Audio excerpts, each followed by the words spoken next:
ক্লাবে, আপনাদের পাড়ায় আমাদের প্রতিনিধিরা, আমাদের সহকর্মীরা পৌঁছে গিয়েছে। শুরু হয়ে গিয়েছে প্রথম রাউন্ডের লড়াই। আর প্রতিদিন রাত 10:30টায় সেই লড়াইয়ের চিত্র আমরা তুলে ধরছি ওখানে। কিন্তু আজকের আড্ডার আসরে কারা রয়েছে আমার সঙ্গে আলাপ করিয়ে দিই। আমার একদম বাদিকে অনির্বাণ দাস, তার পাশে পূর্ণেন্দু দে, আর তার পাশে না, তার পাশে আজকে আর কেউ নেই, কারণ যার আসার কথা ছিল তিনি আসতে ভুলে গেছেন। তার সম্পর্কে অনেক মজার গল্প আছে, সেটা আমরা সময় সুযোগ খুঁজে অবশ্যই তুলে ধরবো। কিন্তু যে দুজন আড্ডা মারতে এসছেন প্রতিষ্ঠিত দুই টিম মেকার, তাদের সাথে আজকে একটা মিলে দিই। অনির্বাণ, কটা কাজ করছো এবছর, কোথায় কোথায় করছো? তিনটে পুরোনো ক্লাব, কাকুগাছি যুবকবৃন্দ, দমদম পার্ক তরুণ দল, আর আলিপুর সার্বজনীন। আলিপুর সার্বজনীন 2007 করেছিলাম, তুমি বলেছিল। আর বসাক বাগান কাটিপুকুরে। নতুন কোনটা হলো? আলিপুরে ক্লাবটা। বসাক বাগান সার্বজনীন নতুন, এবং আলিপুরটা কিছু গ্যাপের পর আবার করলাম আর কি। 4টে কাজ এবছর তোমার ঝুলিতে। কি কি করছো এক এক করে যদি বলো। কাকুগাছি যুবকবৃন্দ এবছর রথের মেলা। রথের মেলা, ওকে। দমদম পার্ক তরুণ দলের রঙিন বাস দিয়ে শরৎকালের একটা আমেজ তুলে ধরার চেষ্টা। আর পাতিপুকুর বসাক বাগানে 50 বছরের রঙবাজ। আচ্ছা, আরেকটা বাকি আছে। আলিপুর সার্বজনীনের একটা নাচের উপরে কাজ করবো, ঘুমুরে ইনস্টলেশন করে। মানে 3টে উত্তর, একটা দক্ষিণ। পূর্ণেন্দুটা দুর্গদের তোর খাওয়া শিল্পী তুমি। এবছর তুমি একাই কাজ করছো বেহালা নতুন দলে। কি উপহার পাবে এবারে মানুষ বেহালা নতুন দলে? দেখো, বেহালা নতুন দল এতদিন রণ ব্যানার্জি মানে বেহালা নতুন দল, মাঝখানে অবশ্য যদিও আমার সাথে একবার করেছিল, তো সেইভাবে মানে এবছর ওরা আমাকে ঘিরে একটা অন্যরকম স্বপ্ন দেখছে। প্রথমত হচ্ছে আমি তো দুটো করেই ম্যাক্সিমাম কাজ করি, এবার আমার একটা। তো একটা কাজের জন্য ওরা চাইছে যে আমি আমার পুরো এফোর্টটা আমি দিই, এবং সেটা আমার অজান্তেই হয়ে যাচ্ছে, এবং সেটা আমি দিতেও পারছি, কারণ আর তো কোনো কাজ নেই। যা হবে, যা মাথায় আছে বুদ্ধি, যা কিছু এতদিনের অভিজ্ঞতা সবটাই আমি ওর মধ্যে ঢোকাচ্ছি।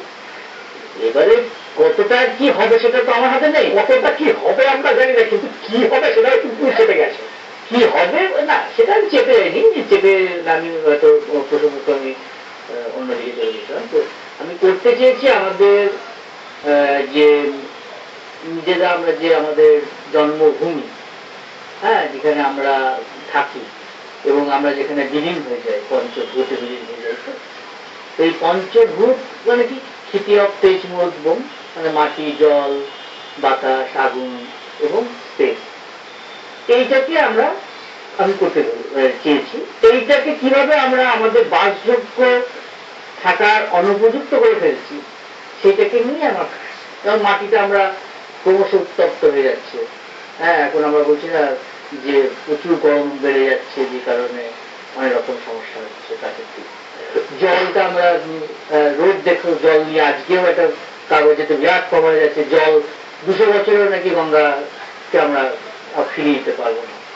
জলটা সুপ্রিম কোর্ট জানতে চেয়েছে, যেটা খুব গুরুত্বপূর্ণ, যে গঙ্গা দূষণ যেভাবে যাচ্ছে তাতে কিন্তু একটা শঙ্কার ব্যাপার রয়েছে। এবং শুধু গঙ্গার কেন, আমাদের জলস্তর যেভাবে আর্সেনিক হচ্ছে, জলস্তর নেমে যাওয়ার জন্য আর্সেনিক হচ্ছে, আর্সেনিক তো ছিল, কিন্তু জলের আর আর্সেনিকের প্রপোর্শনটা তখন এখন বেশি হয়ে যাচ্ছে। আর্সেনিকটা যা বেরোচ্ছে, জলটা সে তুলনায় কম।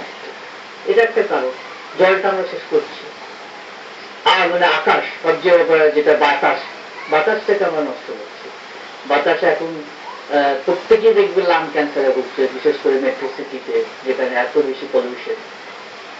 হ্যাঁ, সেই রকম একটা পরিবেশ আমরা তৈরি করছি। এবং মহাকাশ, যেটা মহাবিশ্বময় জাগতিক জায়গা, সেখানে আমরা ওজন স্তরকে ছোট করে ফেলছি। আল্ট্রাভায়োলেট রে আমাদের ডাইরেক্ট বডিতে ঢুকছে, green house, air condition, fridge, এর থেকে আমরা এগুলো পাচ্ছি।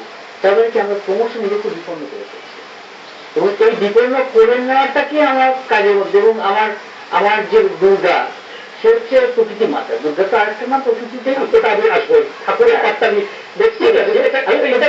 হ্যাঁ, তুমি যে চারটে সাবজেক্ট বললে, তুমি ওখানে পাঁচটা, একটা ফায়ার আছে, অগ্নিটা আছে, পাঁচটা দিয়ে আলাদা আলাদা করে কিন্তু পাঁচটা আলাদা থিম করা যায়। নিশ্চয়ই উনি তো কলকাতায় হয়েছে, পাঁচটাকে এক জায়গায় করে আমি ওটাকে পুরোটা, যেহেতু মানে আমাদের পলিউশন যেগুলো, যেভাবে দূষণ যেভাবে হচ্ছে, মাটি, জল, আকাশ, বাতাস, হ্যাঁ, ইত্যাদি, সেখানে সবকটা মিলে সেই জন্য আমি পাঁচটাকে নিয়েছি। এবং ওদের একটা জায়গার একটা ব্যাপার আছে, ওদের লম্বা 100 ফুটের বই। আমি ওই জায়গাগুলোতে এক এক করে ভেঙে ভেঙে আসবো। আমি একটু অনেকবার কাছে অনেকবার পূর্ণিমার দুটো পার্ট করেছেন, আমি পরের পার্টটা পরে আসছি। কিন্তু যেটা জিজ্ঞেস করা, যে কোনো ভেঙে ভেঙে বললেন যে কি কাজ করছেন, একটা স্বচ্ছ ধারণা। এই মুহূর্তে কয়েক লক্ষ মানুষ সারা রাজ্য জুড়ে অনুষ্ঠানটা দেখছে, তাদের এখানে স্বচ্ছ ধারণা তৈরি হলো বেহালা নতুন দলে গেলে কি পেতে পারি, কি ধরনের কাজ পেতে পারি। তোমার ক্লাবগুলোতে তুমি যে ক্লাবে চারটে কাজ করছো, একটু যদি ভেঙে বলো, কারণ এখন আর সেঞ্চুরি পড়েনি। পুকুর চুরির মতো থিমটাও ঠিক সেভাবে চুরি করা যায় বলে মনে করি না। প্রথমেই বলি যে ঠাকুরগাছি যুবকবৃন্দ আমি যে কাজটা করছি, রথের মেলা। রথের মেলা বলতে আমরা যা দেখি, যা বুঝি, একদমই তাই হচ্ছে। অনেক ভিড়, ভিড় মানে অবশ্যই মানুষের ভিড়ের সঙ্গে মানুষের পুতুল অনেক হচ্ছে, পুতুলের একটা ভিড় আসবে। নাগরদোলা, নাগরদোলাতে নাগরদোলা, ভিড়, জগজন্তু বাজনা, জগন্নাথ, বাচ্চাদের রথ টানা, সবকিছু মিলে যায়। বেলুন, রথের মেলার রথের মেলায় পুরো আমেজটা। এবং রথের মেলায় আমাদের একটা এরকম ব্যাপার থাকে না যে আমরা রথের দড়িটা, রথ আসলেই আমরা সবাই রথের দড়ি টানতে যাই। আমার মনে হয় মণ্ডপে ঢুকলে সবারই মনে হয় একটু দড়িটা টানি। হ্যাঁ, আমি রথের মেলা প্রসঙ্গে একটা জিনিস বলে দিয়েছে, সেটা ওইবার আমাকে বারণ করেছে, কিন্তু আপনাদের জানিয়ে রাখি যে ওখানে যারা রথের মেলা দেখতে যাবেন আর কি, ওই ঠাকুরগাছি যুবকবৃন্দে, কমিটির পক্ষ থেকে ঠিক করা হয়েছে প্রত্যেককে, প্রতিটি দর্শনার্থীকে ওখানে পাঁপড় খাওয়ানো হবে। এবং সেটা পরিবার কমিটিকে বলেছে। কমিটির প্রস্তাব হচ্ছে যে পাঁপড় আমরা খাওয়াবো, কিন্তু তোমাকে যে রেমুনারেশন দিচ্ছি তার থেকে কেটে দেবো। হ্যাঁ, এখন কথা হচ্ছে বাঁশ দিয়ে আমরা প্যান্ডেল করি, কিন্তু তুমি যে স্টুডিও বসে এরকম বাঁশটা দেবে, এটা আগে জানলে আর কি প্রস্তুত হতো। আমাকে বলতে না গল্প, পরে তো তোমার কি আছে। পরে একটা বাঁশের প্রসঙ্গে আসি। বাঁশের ছিলতে দিয়ে দিয়ে একখণ্ড সরকার বোনা হচ্ছে, একদম বুনেই তৈরি হচ্ছে বাঁশটা। মানে কোনো চাটাই বা কিছু বুনে সেটাকে টেস্টিং করা নয়, একদম আর্মেচার করে লোহার, তার মধ্যে বাঁশের ছিলতে গুলোকে রং করে, রঙের একটা ব্যাপার আছে, পাকা রং আর কি, রঙকে ফুটিয়ে সিসা বহির্ভূত রঙ, এটা সবচেয়ে মজার। ওটাকে দিয়ে বুনে বুনে করা হচ্ছে, এক্সপেরিমেন্টাল কাজে যাচ্ছে একদম মানে আমার লাইনের বাইরে। আমি আমি তো বাকিগুলোতে আসবো। এই কথাটা বলাতে আমার একটা, আমার মাঝে একদিন একটা আলোচনা করছিল, বা পূর্ণিমার কাছে যেতে হয়। পূর্ণিমা ও একটা অন্য ভাবে, অন্য দৃষ্টিভঙ্গিতে ভেবেছে, কিন্তু তুমি ওই বাঁশের তুলছি বা বাঁশের বাকারি যাকে বলা হয়, 2 বছর আগে, খুব ভুল না করে 2 বছর আগে দক্ষিণ কলকাতার একটা ক্লাবে, রাজটাঙ্গা নবগ্রায়, একটা অসাধারণ কাজ তুমি করেছিল। যে কোনো কারণে পুরস্কারে যে স্বীকৃতি বলতে যেটা বোঝায় সেটা আসেনি। তারপরে আমি শুনেছি, আমাকে তুমি বলেছো কিনা সেটা আমি প্রকাশ্যে বলছি না, কিন্তু তুমি তোমার ঘনিষ্ঠ মহলে হতাশা প্রকাশ করেছিলে, এক্সপেরিমেন্টাল কাজ করে যদি মানুষের স্বীকৃতি বা পুরস্কারের স্বীকৃতি বা স্বীকৃতি না আসে, তাহলে এক্সপেরিমেন্টাল কাজ করে আমাদের লাভটা কি? এটা ঠিকই, মাঝে মাঝে তো এক্সপেরিমেন্ট করতে ইচ্ছেই হয়। তারা দেখো, আমাকে অনেকে বলতো মাটি মারো, মাটি নিয়ে নিয়ে কাজ করি, সেখান থেকে বাঁশ করেছি, কাঠ করেছি, মেটার করেছি। এই যে এক্সপেরিমেন্ট গুলো আমরা করছি, এক্সপেরিমেন্ট গুলো করার সঙ্গে সঙ্গে যদি সেটা সাকসেসফুল হয়, তাতেও কিন্তু আমাদের ক্ষেত্রে এখন আমার যেমন নিজের একটা কাজটা একটা অন্যভাবে সবাই ভালো লাগলো তো বললে হবে না, মুখে ভালো বললে এখন আর হচ্ছে না। হ্যাঁ, পুরস্কার একটা পাঠ হয়ে গেছে, তো সেখানে পুরস্কার যদি সংখ্যাটা খুবই নগণ্য হয়ে যায়, তখন আমার হতাশা যতটা বেশি, তার চেয়ে বেশি ক্লাস কর্তৃপক্ষ। কারণ আমি জানি আমি ঠিক কি করেছি, আমার দিক দিয়ে কোনো ভুল করে দিচ্ছি, হয়তো আমার ব্যাপারটা তাদের মাথায় লাগেনি বা তাদের হয়তো মনে হয়েছে যে এই এক্সপেরিমেন্ট এমন কিছু গুরুত্বপূর্ণ নয়, সেটা হতে কিন্তু একটা অসাধারণ কাজ ছিল কিন্তু আমাদের, আমি যেমন অনুদান দেখেছি এক সময় তো অসাধারণ একটা কাজ আমরা সেবারে পেয়েছিলাম। এবং আমি তোমাকে যখন তৈরি থেকে এবং আমরা যখন ফাইনাল যাচ্ছিলাম তখন আমি অন্য জায়গায় গিয়েছিলাম, তখন বলেছিলাম যে কিন্তু অনেকদিন পর একটা অন্যরকম কাজ দেখে মন ভরে গেল। মানে এইখানেই জায়গাটা জিজ্ঞেস করা, আমি অনেকবার কাছে আবার ফিরবো, তুমি একটা এক্সপেরিমেন্টাল কাজের দিকে যাচ্ছ, এক্সপেরিমেন্টাল কাজ যদি কোনো কারণে সফল না হয়, আমি এটার ক্ষেত্রে বলছি, আমি ওভারঅল এক্সপেরিমেন্টাল এটা বলে তোমার ক্লাবের কর্তারা আমাকে তারা করবে না না হয়নি। কিন্তু ঘটনাটা হচ্ছে যে যদি এক্সপেরিমেন্টাল কাজ সফল না হয় তখন তো তোমরা রিস্ক নিতে চাও না পরবর্তীকালে, বা ভাবো 10 বার করে। না ঠিক, মানে দেখো রিস্ক নেওয়ার ব্যাপারটা না সব প্যান্ডেলেই থাকে। মানে আমি আজকে যে পরিকল্পনাটা করেছি, কালকে যেটা বাস্তবায়িত করতে গিয়ে কি কি প্রবলেমের সম্মুখীন হবো, কি কি সমস্যার সম্মুখীন হবো, সেটা আজকে বলা খুব মুশকিল। হ্যাঁ, তো সে একটা থাকেই।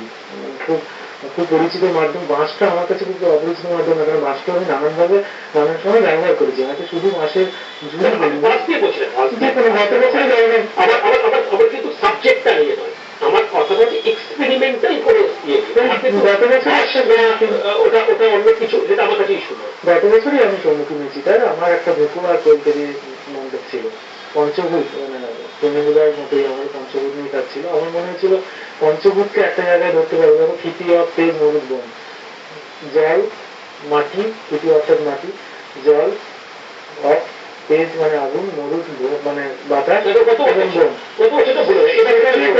ওটাই তো এক্সপেরিমেন্টাল জব ছিল। আমাকে প্রশ্ন করা হয়েছিল যে কেন নেশার মাদক দ্রব্যের মধ্যে, আমি বুঝতে পারলাম না প্রশ্নটার মানেটা কি। মানে শিব নিজেই তো মানে মানে গাঁজা কলকে ছাড়া শিব ভাবাটা বোঝাই যায় না, তাহলে তো শিবের মূর্তি তৈরি করা যাবে না, গাঁজা কলকে থাকবে। একদম এই প্রশ্নগুলো না আসলে ভালো আর কি। কারা করেছেন, যারা করেছেন তাদের এটা ব্যাপার। তবে আমার পূর্ণেন্দুর কাছে ফিরে যাই। পূর্ণেন্দুটা যে এক্সপেরিমেন্টের জায়গা থেকে তোমরা যখন কোনো ক্লাবের সাথে কথা বলো বা সেই ক্লাব তোমাদের কাছে আসে, তোমার মাথায় নিশ্চয়ই 2-3 রকমের ভাবনা, 2-3 রকমের ইয়ে আছে। মূলত ক্লাবের কোনটার দিকে তারা বেশি ইয়ে করে, প্রাধান্য দিতে চায়? ক্লাব এক্সপেরিমেন্ট, আমি যখনই বলি যে কোনো একটা এক্সপেরিমেন্ট করতে চাই, তারা হ্যাঁ করতে পারেন, বাজেট,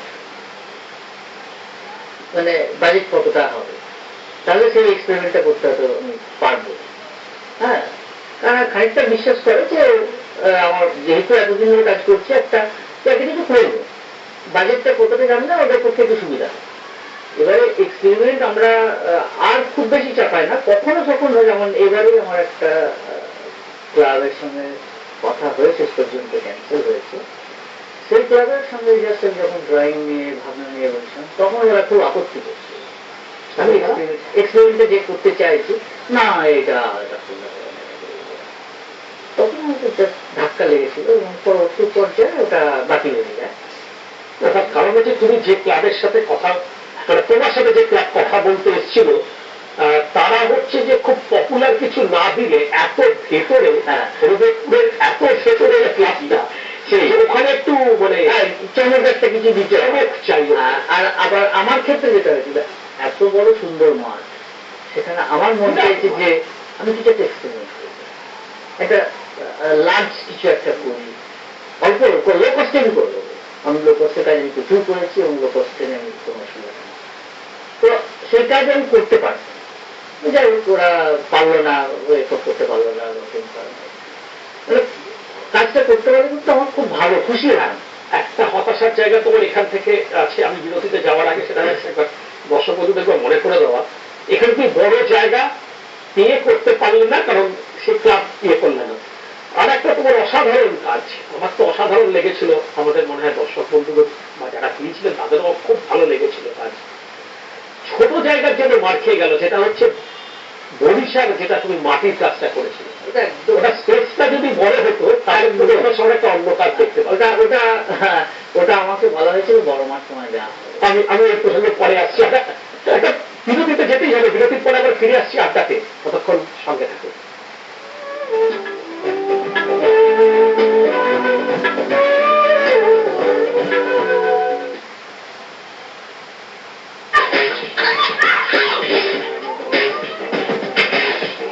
Good duster. Duster.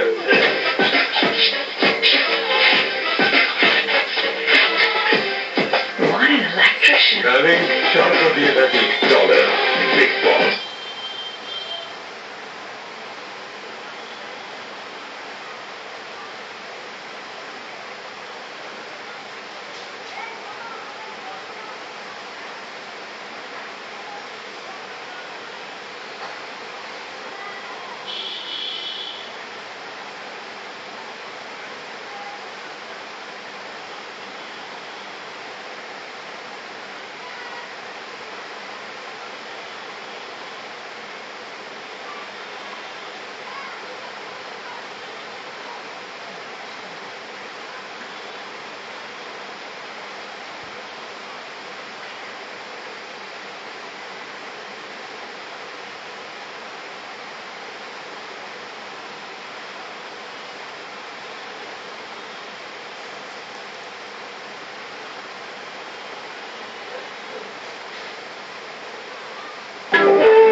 তিনবেলা মুকাশি পুজোর আড্ডায় আমাদের সঙ্গে রয়েছে অনির্বাণ দাস পূর্ণেন্দু দে।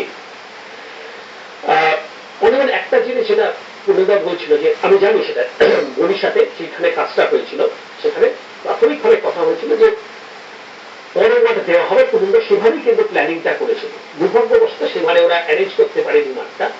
পরের বছর থেকে কিন্তু বরিশাতে সেই মাঠটা অ্যারেঞ্জ করে।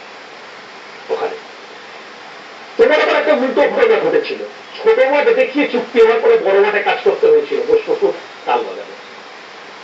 ছোট মাঠ থেকে চুক্তি ঠিক না, ছোট মাঠটা তো এত বছর করেছে তো, এবং তারপরে বাজেট টাজেট গুলো আমি ভেবেছিলাম সেই নিয়ে। তারপরে বড় মাঠটা ওদের কথা চলছিল পাওয়ার, এবং আলটিমেটলি ওরা পেয়েও গিয়েছিল অনেক টাল বাহানার পরে। তো তখন গিয়ে একটা মানে হঠাৎ করে এরকম বড় জায়গাতে সেক্ষেত্রে একটু অসুবিধা। তবে মানে আগের থেকে প্রিপারেশনটা থাকতো তাহলে একটু ভালো হতো। মানে টাল বাহানা চলছিল, হবে কি হবে না, পাবো কি পাবো না। মানে এইটা কতটা একটা মানে একটা তো একটা ক্যালকুলেশন করো, অন্য কিছু পুজো নিয়ে একটা প্রত্যেকেই সব শিল্পী একটা ক্যালকুলেশন করে যে এই জায়গাটায় যে একটা ক্যালকুলেশন যখন দেখে যে কাজের অন দ্য স্পট একটু চেঞ্জ হয়ে গেছে তখন কতটা মেকআপ করতে অসুবিধা। আমি পুজোর কাছেই যাবো, খুব প্রাথমিক স্তরে যদি মানে খুব আর্লি স্টেজে যদি ধরা পড়ে ব্যাপারটা যে এরকম জায়গা পাওয়ানোর সমস্যা হবে, পিছিয়ে আসো বা বাজেট কমো, তখন কিছু করা যায়। কিন্তু যখন প্রায় অর্ধেকটা রেডি হয়ে গেছে বা আমি লোকজন বলে ফেলেছি সব কে কি করবো, তাদের অ্যাডভান্স দেওয়া গেছে, চুক্তি হয়ে গেছে, তারপরে যদি চেঞ্জ হয় তখন করতে হবে। উল্লে দেবো যে মাঝখানে যদি মাঝখানে কিছু চেঞ্জ হলে খুব সমস্যা হয়। কারণ হচ্ছে যেটা তুমি বলছিলাম বৈশাখ বারে যেটা হয়েছিল ওটা আমার খুবই অসুবিধা হয়েছে। এছাড়াও ওইভাবে না হলেও অন্য অন্য প্রবলেম হয়েছিল আমার শিব মন্দিরের কাজ করতে গিয়ে। আমি বেশ বড় করে একটা শুরু করলাম, তারপরে পুলিশ এসে বললো ছোট করো, সেখানে আমার একই সমস্যা হয়েছিল। মানে বড় আমি একটা গোল সুন্দর করে স্ট্রাকচার করলাম, পুলিশ বললো এত ছাড়তে হবে, কি হবে সেখানে গোলটাকে বললো কেটে দেওয়া হবে। মানে পুরো কাজটা আমার হ্যাঁ সেদিনকে আমাকে ওখানে পার্থদা জানালো যে ওটা ছোট করতে হচ্ছে। আমি সেই যে পার্থদা বলেছিলাম তোমার পুজোটা অর্ধেক শেষ হয়ে যাবে। এই প্রবলেমটা তো আর প্রথম কিছু আমার তো করার থাকে না, কারণ অলরেডি স্ট্রাকচার হয়ে গেছে, সব কিছু হয়ে গেছে। এই মুহূর্তে আমি তুমি কি করবো, তোরা চলো এই দিকটা যখন বাঁ দিক কাটলে আমি ডান দিক আমি কেটে দিই, তুমি শেষে বাঁ দিক কেটেছে আমি ডান দিক কেটে দিলাম, দিয়ে গোল কে হয়ে গেল অর্ধেক কাটা হয়ে গেল। ব্যাস এবারে জাজরা এসে বলছে আমরা স্পেস পাচ্ছি না, তাহলে আমি কি করবো? স্পেসটা তো আমাদের তো আমার তো নির্দিষ্ট আমার একটা বাঁধা হয়ে আছে। আমি একটা বড় শুরু করেছি কিন্তু সেটা জাজরা শুনবে না, তারা তো বলছে না আর একটু দূর থেকে দেখতে হলে ভালো হতো, আর একটু জায়গা পাচ্ছে। অথচ সেই ক্লাবেই তার আগের বছরই কলকাতা শহরের একটি বিশেষ পুরস্কার উনি পেয়েছিল। হ্যাঁ পেয়েছি, পরের বছর শুধু স্পেসটার জন্যই আর আমার পুরো মানে আমার মনটাই ভেঙে গেল যে এটাকে আর আমি কিছু করতে পারবো না।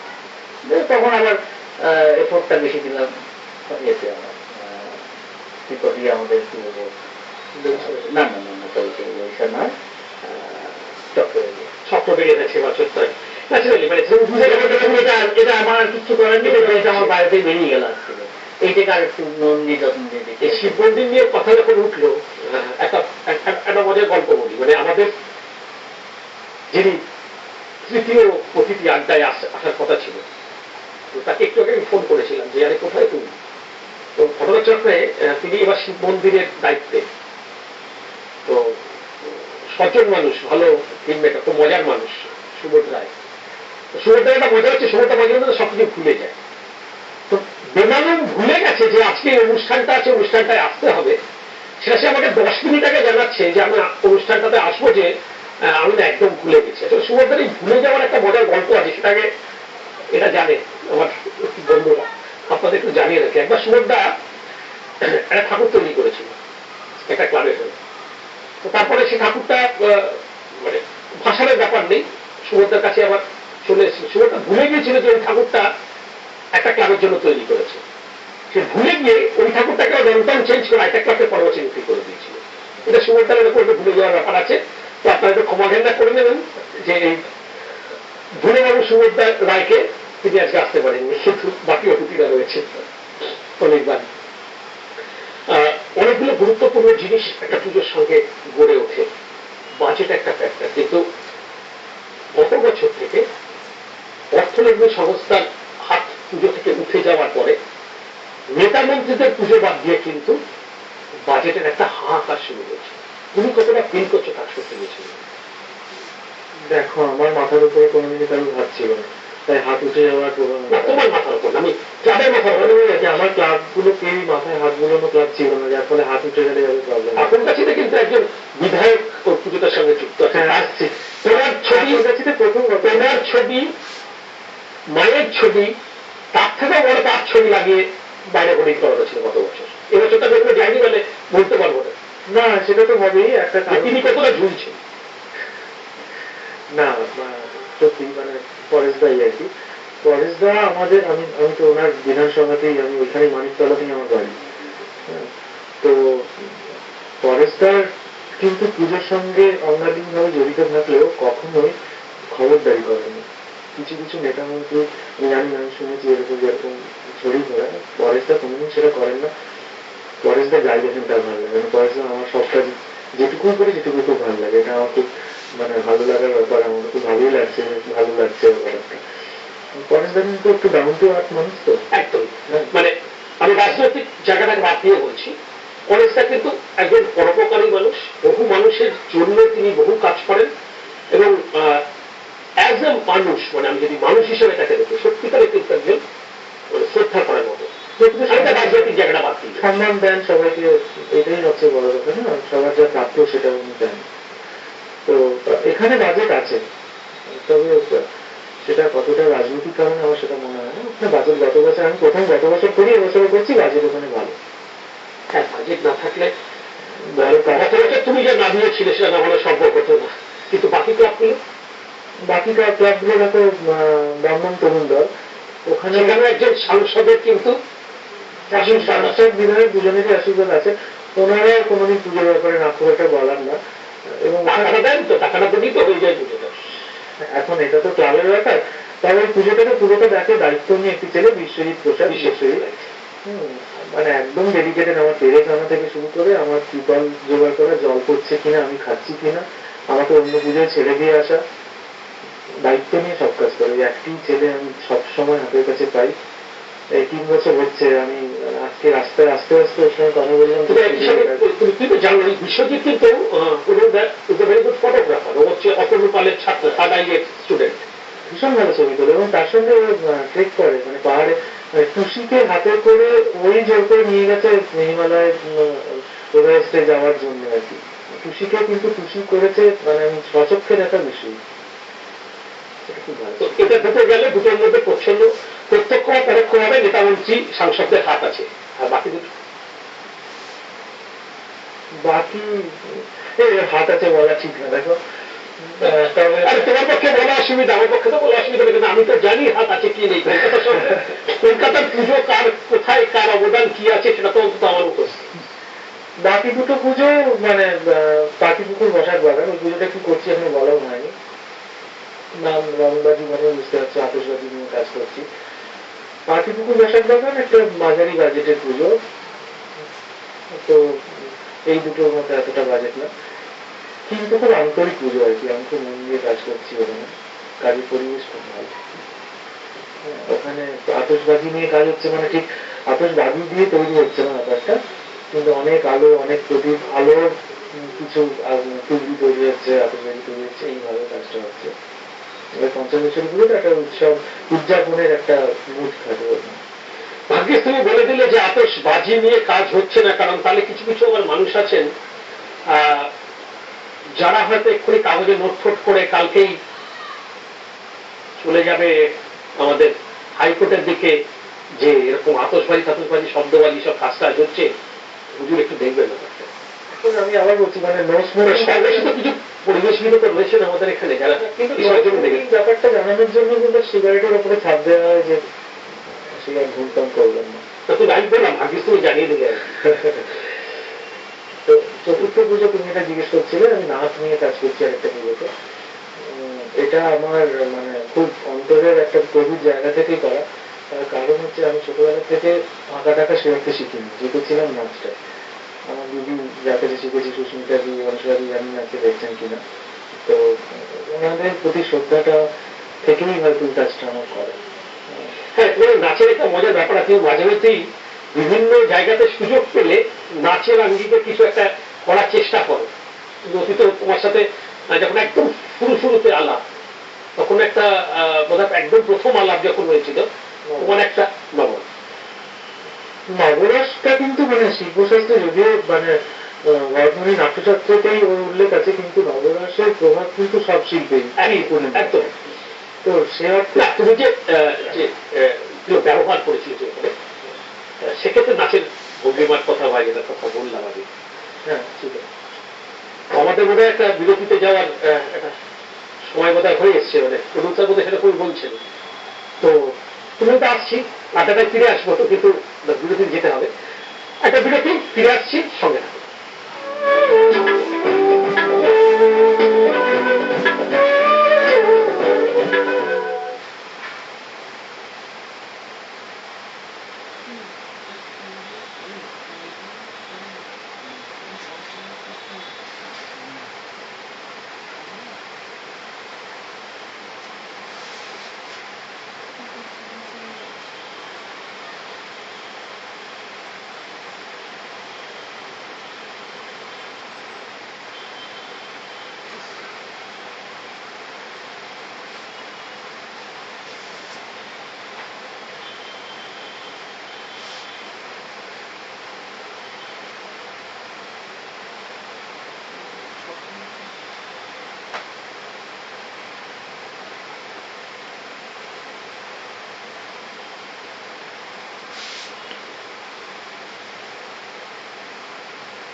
পর আবার ফিরে এলাম আড্ডা মারতে। আপনারা দেখছেন ধনখাশ্রী পুজোর আড্ডা।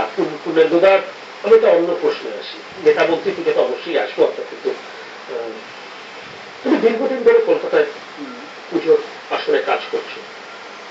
পুরোনো টাইমের পুজো, তোমার জীবনের প্রথম দিকে যখন তুমি কাজ করছো তখন অবশ্যই একটু জুটি বেঁধে কাজ করেছো, আর এখনকার টাইমের পুজোর মধ্যে তখন কি কি দেখছো? দেখো, আগে আমি যখন প্রথম শুরু করেছিলাম তখন পুজোটা যেভাবে হতো আমরা বাজেট এত বিগ বাজেট ব্যাপারটা ছিল না। আমাদের থিম মানে তখন ছিল লো বাজেটের পুজো, মানে ওই সময় কনসেপচুয়াল থিম মানে কম বাজেটের পুজো। সেই জায়গাটা কিন্তু এখন সরে গেছে, এখন থিম মানে হচ্ছে হাই বাজেট। হ্যাঁ, এই জায়গাটা সরে যাওয়াতে কিন্তু আমাদের হয়তো কয়েকজনা বেশ কিছু বড় বাজেটের কাজ করতে পারছে, সুযোগ পাচ্ছে, কিন্তু আবার বেশ কিছুজন তো তাদের কাজ করার জায়গাটা তাদের পাচ্ছে না। তারাও যে পারে করতে, সেই সেই ব্যাপারটা তাদের আসছে না। সেখানে তারা কিন্তু মানে মানে চাইলেও সেই জায়গাটা মানে কাজের জায়গাটা পুরোপুরি দিতে পারছে না। এটা একটা বড় সমস্যা, যেটা কিন্তু তখন ছিল না। হ্যাঁ, একটা অ্যাভারেজ বাজেটের তখন সময় অ্যাভারেজ বাজেট ছিল, তখন আমরা ওই কম বাজেটের মধ্যে সব কটাই প্রায় সীমাবদ্ধ ছিল। যে কারণে দেখো সেই সময় বেহালা অঞ্চল, মানে আজকে প্রায় বেহালা অঞ্চলে পুজো মিশিয়ে গেছে, মানে কিন্তু এই থিমের জগৎ কিন্তু বেহালা অঞ্চলেই শুরুটা ম্যাক্সিমামটা। সেই সময় প্রচুর ছোট ছোট ছোট ছোট ক্লাব এশিয়ান পেন্টস পেত বা অন্যান্য আরো অনেক অনেক পুরস্কার পেত। হ্যাঁ, বড় বড় পুরস্কার, ছোট বড় পুরস্কার এবং খুঁজে খুঁজে আনতো ছোট ছোট ছোট ছোট ক্লাব। সেগুলো ক্রমশ হারিয়ে যাচ্ছে। এখন যাদের এখন অর্থ ভান্ডার বেশি আছে, সেই সব পুজোগুলো এখন হাইলাইট হয়ে যাচ্ছে। এবং বড় বড় আর্টিস্ট বলতে তা নয়, যারা নাম করে ফেলেছে বড় বাজেটের কাজ করে, তারা তখন ওই বড় বাজেটের কাজের উপযোগী মনে করছে এরাই বড় আর্টিস্ট। মানে আরো যে মানুষ আছে আর্টিস্টরা রয়েছে, তারাও যে বড় বাজেটের কাজ করতে পারে, সেই সুযোগটাই তারা পাচ্ছে না, যেটা আমার ক্ষেত্রেও হচ্ছে। মানে আমি বড় বাজেটের কাজ করার মতো আমার এখন মানে চান্স পাচ্ছি না, ক্লাব পাচ্ছি না। মানে আমিও পারি যে আমি একবারই বড় বাজেটের কাজ করতে পেরেছি, সেটা বলতে পারি। তারপরে তখনও কিন্তু বড় বাজেটে কাজ করতে পারলে কি উপহার দিতে পারো সেটা খুব ভুল না বললে সে বছর কলকাতা শহরে প্রায় সব পুরস্কারই কিন্তু পুরস্কারের মুক্ত বলছে সে বছর পেয়েছে। এবার তার পরবর্তী পর্যায়ে কিন্তু সেই ধরনের আর পাচ্ছি না। মানে তারপরে আস্তে আস্তে ক্রমশ এমন একটা জায়গায় চলে গেছে, হ্যাঁ, যেখানে মানে আমরা মানে ওই টেকনোলজিতে চলে গেছে। হ্যাঁ, কেউ ক্রেন ইউজ করছে, কেউ বিরাট স্ট্রাকচার ইউজ করছে, লোহার আর্মেচার ইউজ করছে, যেগুলো পার্মানেন্ট স্ট্রাকচার, পার্মানেন্ট মেটেরিয়ালস দিয়ে কাজ হচ্ছে। হ্যাঁ, পাথর হচ্ছে, ব্রোঞ্জ হচ্ছে, যেগুলো আনএক্সপেক্টেড। এগুলো একটা টেম্পোরারি পুজোতে এটা মানে আশা করাই যায় না। মানে ধরা করে যে প্রশ্নটা আমি অনির্বাণকে রেখেছিলাম যে নেতা মন্ত্রীদের পুজোর কাজ করাচ্ছি অ্যাডভান্টেজ। হ্যাঁ, নিশ্চয়ই অর্থের ক্ষেত্রে এই অর্থটা যদি অনেকেই পেতে পারত সুযোগটা, তাহলে অনেকে দেখতে আরো ভালো ভালো কাজ করবে। কিন্তু দুর্ভাগ্য সেটা হচ্ছে না, কয়েকজনেই সীমাবদ্ধ থেকে যাচ্ছে এবং তারাই করে যাচ্ছে কাজটা, আর বাকিরা চেষ্টা করছে ওই মধ্যে সীমিত ক্ষমতায় যদি কিছু করা যায়।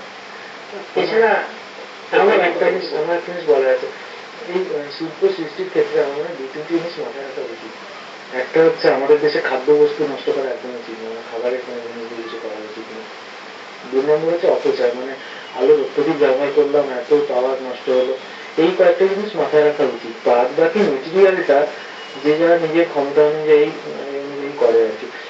আমি কিন্তু কখনো এইটা দেখি না, বা আমার এই পুজো ক্ষেত্রে নেতামন্ত্রী পুজো বললেই বললাম, সেখানে আমার এরকম সীমাবদ্ধতা এখনো আছে যে সেখানে আমি এরকম আনলিমিটেড বাজেট পাই না, যেখানে আমি ইচ্ছে করলেই অন্য মেটেরিয়াল ইউজ করতে পারবো। আমি তোমার ধরো এখন খুলেই বলছি, হচ্ছে কাঠ খোদাইয়ের কাজ হচ্ছে আমার, পুরো একটাই প্রায় কাঠ খোদাই করে হয়েছে। কিন্তু যেখানে আমি দেখেছি যে আমার কাঠ মানে কাঠের সাবস্টিটিউট হিসেবে আমি থার্মোকলকে ব্যবহার করতে পারবো, আমি সেখানে তাই করেছি। আমি বললে হয়তো আমার কর্মকর্তারা কল্পুরা নিশ্চয়ই আমাকে কাঠের গুঁড়ি এনে দিত, কিন্তু আমি কখনো সে পেশা করবো, কারণ আমার চোখের সামনে এটা আছে, হাতের কাছে এটা আছে, যেখানে কাঠের ফিলটা মানুষ পাচ্ছে সেখানে আমার কাঠ আছে, যেখানে মানুষ কাঠের ফিলটা পাচ্ছে না সেখানে শুধু শুধু কেন কাঠ নষ্ট করবে। এই ব্যাপারটা মাথায় থাকলে বোধ হয় একটু বাজেটটা কমে কমে নেবো না। দেখো, সেটা আমি মানছি, অনেক অনেক ক্ষেত্রে সেগুলো প্রয়োজনীয়, অপ্রয়োজনীয়। মানে আমি যেমন উড অ্যান্ড মেটালের যে কাজটা করেছিলাম তার আগে কিন্তু আরেকজন উড দিয়ে শুধু কাজ করেছে, সে উড ইউজ করেছিল। আমি কিন্তু উড মেটালে উড ইউজ করিনি, আমি মাটি দিয়েই করেছিলাম, এফেক্টটা কাঠ হয়ে গেছে। কারণ আমি তো জানি ওটা বিসর্জন হয়ে যাবে। সেই তো, হ্যাঁ, ওটা বিসর্জন হয়ে যাবে, বা যদিও বিসর্জন না হয় এমন একটা জায়গায় পড়ে থাকবে যেটা মানুষের আর প্রয়োজনই নেই দেখার। ভালো জায়গা তো থাকে না, খুব একটা ওই কোন অবহেলিত কোন একটা জায়গায়। আমারই হয়েছে, আমার কাঠের দৌড়ে আমার বারান্দা এবং মানে সিঁড়ি দিয়ে তুলতে গিয়ে তাকে শাবল দিয়ে হাতখানা ভেঙে তুলতে হয়েছে। মানে এই একটা কিন্তু একটা বড় জায়গা, এবং তুমি যেটা বললে তুমি একটা সিনিয়র শিল্পী 2000 সাল থেকে কলকাতা শহরে 2014-তে এসে তোমাকে স্ট্রাগল করতে হচ্ছে ক্লাব, ভালো ক্লাব, একটু ভালো কাজ দেখানোর ক্লাব পেতে। আমি এখান থেকে অনির্বাণের কাছে যাবো। অনির্বাণ, এখন তোমার একটা পরিচিতি হয়েছে, এখন তোমার একটা নাম হয়েছে, লোকে তোমাকে চেনে, ক্লাবগুলো তোমাকে চেনে, কিন্তু যে নতুন শিল্পী হিসেবে যখন তুমি এসেছিলে কতটা স্ট্রাগল করতে হয়েছে ক্লাব পাওয়ার ক্ষেত্রে? আমি কেন প্রশ্নটা করলাম আমি উত্তরটা পরে দিচ্ছি, আগে তোমার উত্তরটা শুনতে চাই। খুবই খুবই মানে আমি তো হঠাৎ করেই মানে পুজো মণ্ডপে ঢুকে গেছি, নিজেও অন্তত প্যান্ডেল করবো। একবার ঢুকে গিয়ে পুজোটা এমন একটা নেশা, মনে হয় তোমার সেই নেশা তুমিও মাতাল, নাহলে তুমি পুজো নিয়ে এত চর্চা করতে না, বলতে দিতে না। পুজোর নেশাটা একবার ঢুকে গেলে না সারা বছর ধরেই ঢাক বাজতে থাকে। বিশেষ রঙের দোকানের সামনে দিয়ে গেলেই দেখবেন একটা ঢাকের আওয়াজ পাওয়া যায়, এই ব্যাপারটা তো আসে। তো সেই নেশার জন্য তাগিদে চাকরি বাকরি জলাঞ্জলি দিয়ে পুজো করতে বসে আজকে তো আমি প্যান্ডেল বলবো। হ্যাঁ, সেই জায়গা থেকে তোমার সাথে আমার একটা আলোচনা হয়েছিল, আমি বলেছিলাম যে অনেকজন পুজো করবে অনেকগুলো এবং তুমি চাকরিও করবে, তুমি সামাল দাও না, কিন্তু মানে আমাকে যারা যে কজন আমাকে মানে ঠেলে ঠুলে চাকরির থেকে বের করে প্যান্ডেলওয়ালা করে দিচ্ছে তাদের মধ্যে তুমি আসবে অন্যতম ভাবে। কিন্তু চাকরি তুমি মানসিকভাবে দেখো, আমি গত বছর আমার মায়ের এই একটা সাংঘাতিক ব্যাধি, এর সঙ্গে লড়াই করাটা, আমি যদি একটা সাধারণ চাকরি করতাম, মানে বিজ্ঞাপন সংস্থায় আমি ভিজুয়ালাইজারে চাকরি করতাম, আমার প্রচুর টাকা দিয়েছি, আমি ওই চাকরি করতাম, তাতে আমি বিশাল খরচ সামলাতে পারতাম। তো সেটা তো বটেই।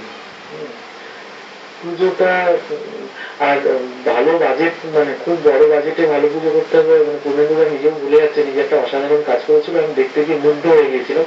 লেকটাউন নেতাজি স্পোর্টিং, লেকটাউন নেতাজি স্পোর্টিং ওর পাশে। আমি তার পরের বছর ওখানে মধুবনিয়া সিটি দিয়ে কাজ করি, বোধহয় পরের বছর, আমি 2011-তে করি। হ্যাঁ, পরের বছর। সেই বছরে কাজটা দেখে আমার মনে হয়েছিল এর পরের বছর যখন আমি করছি কিভাবে এখানে কাজটা করবো। আমার এত সিলিং টিলিং এত ডিটেলিং ছিল আর কি, আমার খুব ভালো লেগেছিল কাজটা। ওটা কি খুব বেশি বাজেটের ছিল তাহলে? আর তুমিও বলছিলে না পুরস্কার না পেলেই একটা, আমার কিন্তু মনে হয় না, আমি ওই বছরের অন্যতম সেরা পুজো আমার মনে হচ্ছে। আমি ফোনে বলেও কেন সেটা আমি জানি না। দেখো, বড় বাজেটে কেন বলছি, এই যে কম ম্যাটেরিয়ালসের না একটা লিমিটেশন আছে। হ্যাঁ, কিছু লিমিটেশনটা আছে। এবার ধরো আমি ওই লিমিটেশনটাকে ক্রস করতে চাইছি, তাহলে তো ছাপ করে যাবে, মাটি ছাড়া পারে না, ওই নালে গাছের কাঠ ছাড়া পারে না। তো সেইখানে লিমিটেশনটা একটু আমাকে ছেড়ে দেওয়া হয়, না তুই করো তো তুই তোমার খুশি মতো কি পাওয়া যায়, তখন তাহলে হাত ফুলে কাজ করতে। আমি আবার একটা কথা বলি, আমি পুরোদেরকে একটা বিষয়ের মধ্যে এটা জিজ্ঞেস করি, আমি পুরোদের বিভিন্ন ক্ষেত্রে বিভিন্ন আলোচনায় আড্ডায় পুরোদেরকে বলতাম মাটির মানুষ বলে দিয়ে কথা, মানে এই আমার মুখে মাটির মানুষ শুনে কি তুমি মাটি থেকে বেরিয়েছে বাকিটা শুনে? না, তা না, এটা ঠিক না। মাটি আমি আমার একটা বলার আছে কথা। ধরো হঠাৎ করে যদি রামানন্দ বন্দ্যোপাধ্যায়ের ছবি থেকে সিগনেচারটা সরিয়ে নেওয়া হয়, রামানন্দ বন্দ্যোপাধ্যায় বা রামানন্দ বন্দ্যোপাধ্যায়ের সিগনেচার রইল, উনি ওনার স্টাইলের বাইরে গিয়ে একটা অন্য ছবি করলেন, তখন সেই ছবিটা কেমন লাগে? আমরা কিন্তু একটা এক্সপেকটেশন থাকেই, ধরো তুমি গুপি গান দাদা বলে টিকিট কেটে দিয়ে লুঙ্গি ডান্স দেখছো, সেটা তোমার কথাই মানলাম, সেটা একটা ঠিক। কিন্তু আর্টিস্টের যখনই ওই তুমি রামানন্দের কথা বললে, একটা যখনই একটা ছাপ পড়ে যায়, প্যাটার্ন হয়ে যায় না, তখন সেই আর্টিস্টের মনে হয় লিমিটেশন আছে। খুব ভালো করে বোঝা গেছে। হ্যাঁ, কোনো বড় বড় যারা আমাদের আর্টিস্ট, তাই তাহলে কি তাদের বলবে যে জামিনী রায়ের লিমিটেশন ছিল? নিশ্চয়ই ছিল, নিশ্চয়ই ছিল। জামিনীরা বিখ্যাত আর্টিস্ট, আমি মানছি, কিন্তু তার একটা প্যাটার্ন টাইপ ছিল, বুঝতে পেরেছো? কিন্তু আমি যদি পিকাসোকে বলি, তো ভেরিয়াস মিডিয়ামে সে নানান ধরনের সাকসেসফুল কাজ করে গেছে। আমি আমি আমি ওই একটা বলছি, সে কিন্তু স্কাল্পচার করেছে যখন দারুণ স্কাল্পচার করেছে, পেন্টিং করেছে যখন দারুণ পেন্টিং করেছে, গ্রাফিক্স করেছে যখন সে করেছে। তাহলে এই যে এতগুলো জার্নি, হ্যাঁ, আবার আমাদের রামকিঙ্কর বেঁচে দেখো, তুমি যদি তখন বিশাল একখানে যোগ প্রজেক্ট নেতৃত্ব করবে। হ্যাঁ, ওকে যদি বলতো যে ওই সুযোগটা যদি নারীকে সারা জীবন ইন্দিরা ওই সুযোগটা দিচ্ছে, ওই কাজটা করতে পারতো, তাহলে তো ওই শুধু কংক্রিটটাই শান্তিনিকেতন থেকে যেত। এই কথাটার গুরুত্ব ব্যাপার আছে, আর চুক্তি আছে। আমি এই আলোচনায় থাকবো একটা ব্রেক, একটা বিরতি, আবার ফিরবো আড্ডাতে।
অংশ নিতে হাওড়ার সকল পুজো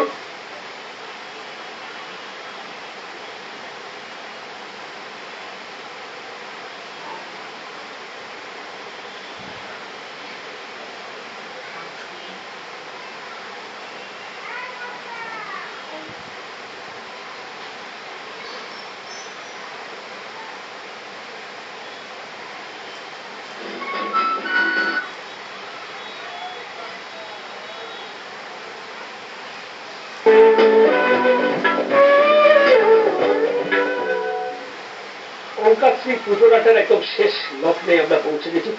মানে কতগুলো কথা তুমি বললে, আমি অনেকগুলো বক্তব্য সুন্দরভাবে তুলে ধরেছি।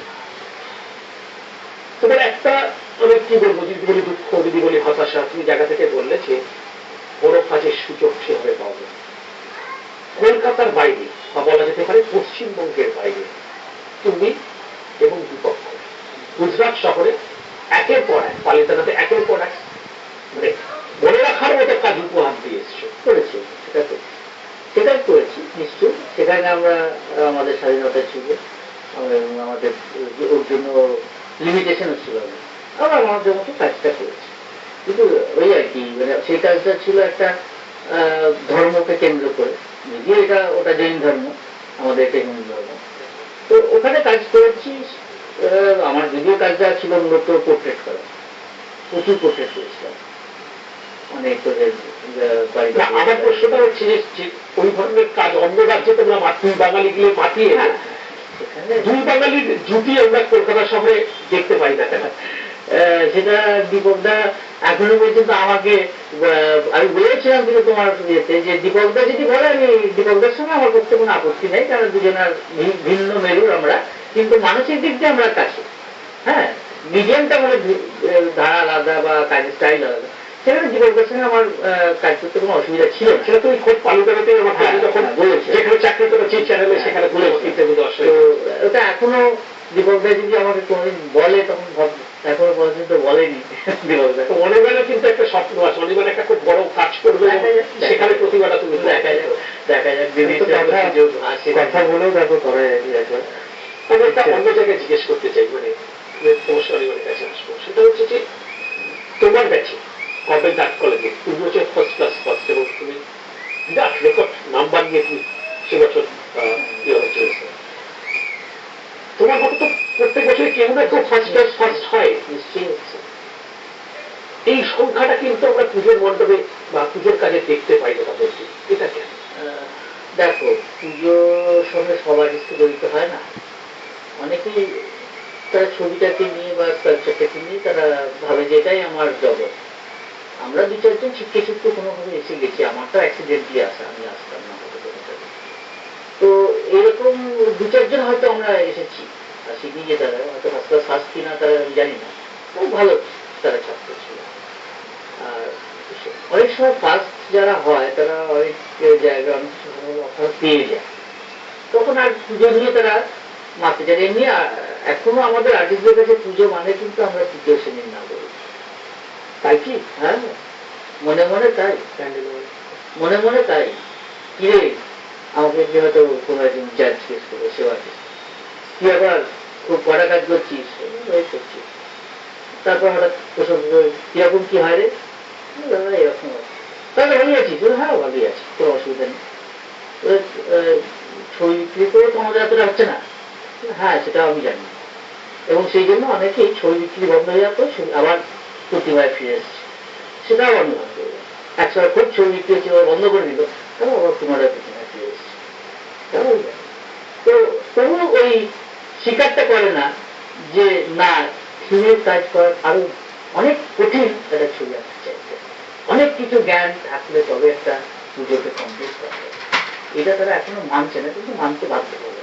যদিও এটা একটা পপুলার আর্ট হিসেবে আস্তে আস্তে এটা এস্টাবলিশ হতে শুরু করেছে, কেন আমি শান্তিনিকেতনে আমি যোগাযোগ আছে, তারা ডিসার্টেশন পেপারে মাস্টার ডিগ্রিতে থিম নিয়ে কিছু ছেলেদের ডিসার্টেশন পেপার তৈরি করছে, যে কারণে আস্তে আস্তে এটা আমরা শিক্ষিত পাবো না।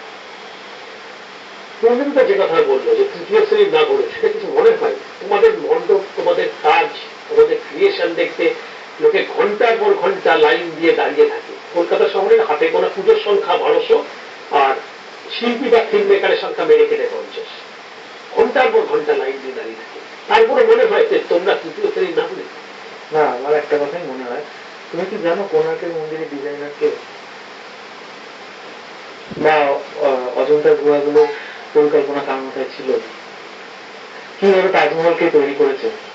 এখন শুনছি এবার নাম খুঁজে পাওয়া যাচ্ছে, জানো কি? ওইরকম অসাধারণ কাজ যারা করেছে তাদের নাম আমরা জানি না, সেখানে আমি আজ দুদিনের হলুম আমার নাম সবাই জানে। এর থেকে বেশি কিছু হতে পারে? আমার তো মনে হয় না। তখনকার তো মার্কেটিং এর এটা এতটা ছিল না অনেকবার। এখন হচ্ছে ক্লাবের ব্যানার যত বড় হয় তার থেকে বড় হয় একজন ফিল্ম মেকারের ছবি। আমি জানি না তোমার কোনো ক্লাব তোমাকে টাঙাচ্ছে কিনা কোথাও, কিন্তু ফিল্ম মেকার কিন্তু আমি দেখছি রাস্তায় ঘুরছি। না, আমি এখনো ঝোলানো মানে ঝুলিনি আর কি, ঝোলার ইচ্ছে নেই আমার, মানে চাইবো যাতে না আমাকে ঝুলতে হয়। আমি তো এতে খারাপ কি আছে? তুমি যেটা কাজ করছো সেটা যদি তোমাকে, তোমার পরিচিতিটা যদি মানুষ তোমায় দেখে চিনতে পারে, দেখে আইডেন্টিফাই করতে পারে, আরে এই অনির্বাণ। আমার কি মনে হয় জানো তো, আমার কাজ দেখে লোকে আমাকে চিনবে, সেটা আমার কাছে মনে হয় বেশি সম্ভব হয়। মানে আমার আমার দেখতে কেমন সেটা জেনে কি হবে, আমার কাজটা দেখেই বলতে পারবে লোক এটা অনির্বাণের কাজ। কিন্তু অনির্বাণ কে তাকে তো চিনতে হবে। তোমার হয়তো তোমাকে ধন্যবাদ জানাতে চাই যে তোমার কাজটা থেকে তার হয়তো ভালো লেগেছে, সে তো তোমাকে চিনেই না, তোমার পাশ দিয়ে তিনি হেঁটে যাচ্ছেন তোমার প্রশংসা করতে করতে, তখন কি মনে হয় না যে আমাকে চিনতে ভালো হতো? আমি এরকম ভাবিনি, তাহলে একটু ভেবে দেখতে হবে তুমি ভাবালে। কিন্তু আমার মনে হয় নিজের কাজটা, মানে আমার কাজটাই যদি আমার সিগনেচার হয় সেটাই বেশি ভালো। আমি দাদাকে এটা বলছিলাম যে আমি দেখলেই বলতে পারবো দাদাকে, এবং আমি ফ্যান দাদা। দেখো এই যে আমি কিন্তু কোনোই বলেন আমার মুখের ছবি যাই দিয়ে তুমি প্রচার করো, আমি কোনো ক্লান্তি বলবো কেন, কোনো প্রয়োজন নেই, কারণ আমাকে চেনার জন্য আমার কাজ। আমি ফিল্ম আর্টিস্ট নই, বা আমি ডাইরেক্ট কোনো যার সঙ্গে যুক্ত থাকে, যেখানে ডাইরেক্ট অ্যাচিভমেন্ট যেগুলো আমাদের থাকে, হ্যাঁ, যেখানে গান গাইছি, নাচছি, সেটা তাদের দরকার আছে। আমরা নেপথ্যের লোক, চিত্রশিল্পী, ভাস্কর, এরা কিন্তু পেছনেই থাকে, এরা পিছনে থেকেই ভালো কাজ করে, এদের সামনে থেকে কাজ করা, সামনে তাদের দেখা দরকার নয়, তাদের খুঁজে নেবে। কিন্তু এটা তুমি যেটা বলছো সেটা হচ্ছে 50-60-এর দশকের এখনো আছে যারা, শোনো, যাদের মধ্যে কিছু আছে, হয়তো শুনতে খারাপ লাগছে, আমার গুরু হচ্ছে কেজি সুব্রমণিয়াম, বিকাশ ভট্টাচার্য, হ্যাঁ, আমার গুরু কেজি সুব্রমণিয়াম, আমার গুরু।